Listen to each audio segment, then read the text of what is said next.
Buenos dias, mi gente. It's Carter Rodriquez with Avanza Latino. Go to avanzalatino.org.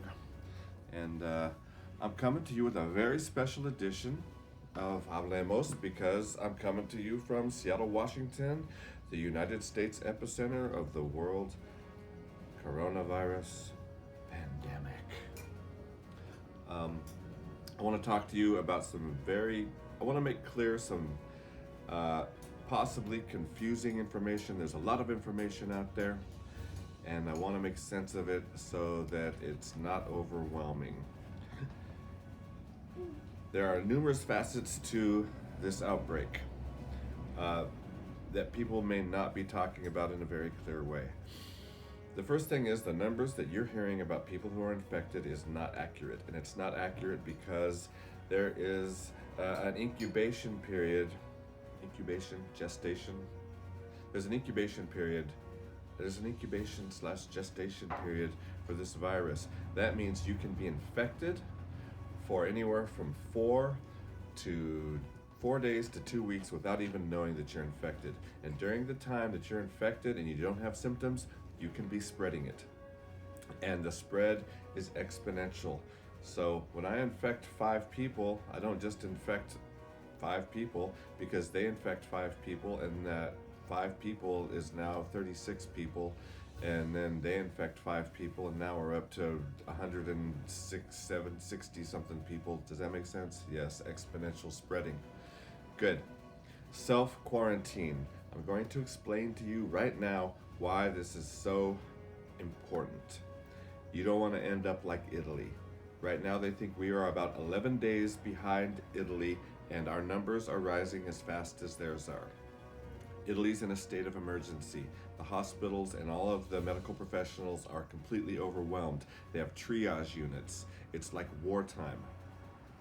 There are not enough ventilators and respirators. There's not enough medicine. So now the medical professionals in Italy are having to make choices like, here's an 87-year-old person with coronavirus, and here's an 80-year-old person with coronavirus, but we only have one ventilator. Who gets it? That's an awful place to be in. The reason is this virus is going to run its course. As it runs its course, we want it to run at a nice flat curve. Does that make sense? As it spreads, you want it to spread nice and evenly and very slowly. If we have a spike in the spreading, the medical professionals get overwhelmed, and that's when the death rate rises.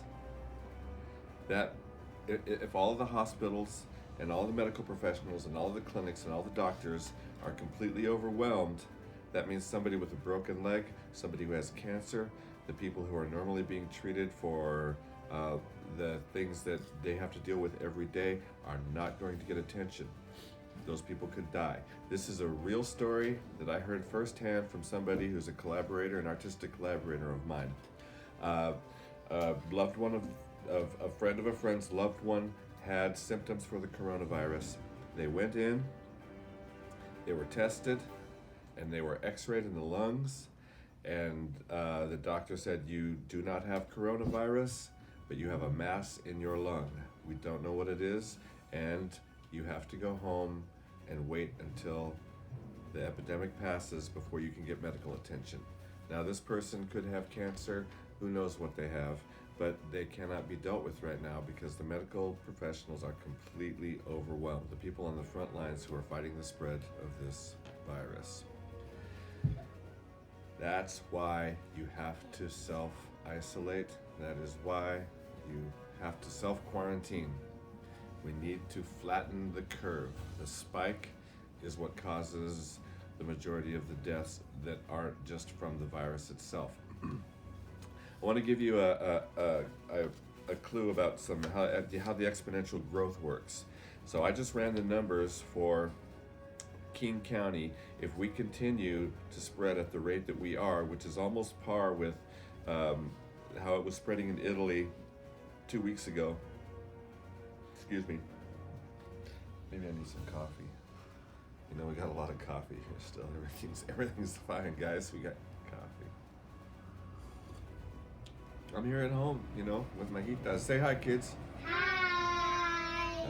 Aren't they great? They're being very patient while I make this video, because they're nothing if not patient. So right now, we are doubling the infections every other day. In 3 days, the people infected doubles. There's 30 days in a month. 3 times 10 is 30. So if you know anything about math, this is very simple math.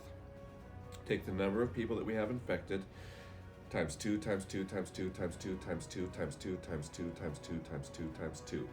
10 to the 10th power, the number of people infected to the 10th power. This is how this works out. Right now in King County, not in Washington State, in King County, we have 569 confirmed cases. Side note, confirmed cases are not the people that have it. Those are just the people who are sick enough to have already been to a medical professional and who have tested positive. So a lot more people have it than 569. 569 is the number of confirmed cases. 569 times 2 times 2 times 2 times 2 times 2 times 2 times, you get it? That means in 30 days, we will have 582,656 cases. Over 500,000.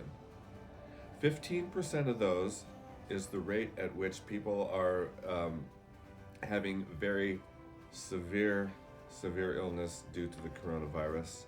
15% of 582,656 is 87,398.4. We're pushing 90,000 serious cases just in the Seattle area in 30 days if we do not stop the spread. That's how the numbers play out. That's how exponential spreading works. That's why we need to flatten the curve. That's why we do not need to create spikes in the spreading of this invisible virus that hangs in the air for nobody knows how long.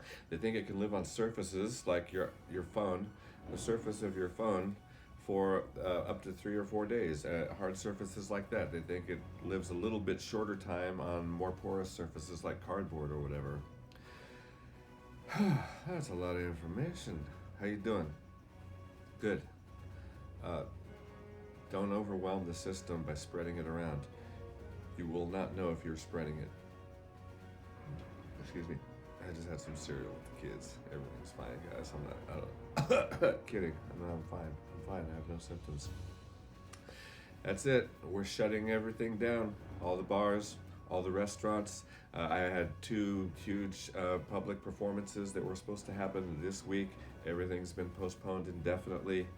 And we're going to get through this because we have to. Because that's what humans do. And I'll leave you with a little poem from my friend Nick Stokes, who wrote a play I was in a couple of years ago. He goes, La vida que vamos a tener con un trozo de tierra, de agua del río y todo el cielo y el sol. And I love that. I love that piece. I actually got to say that on stage one time. Again, I'll be on stage, but for now, I'm going to be at home with the kids, having a lot of beans, and okay. Adios. Go to avanzalatino.org and please take care of yourself.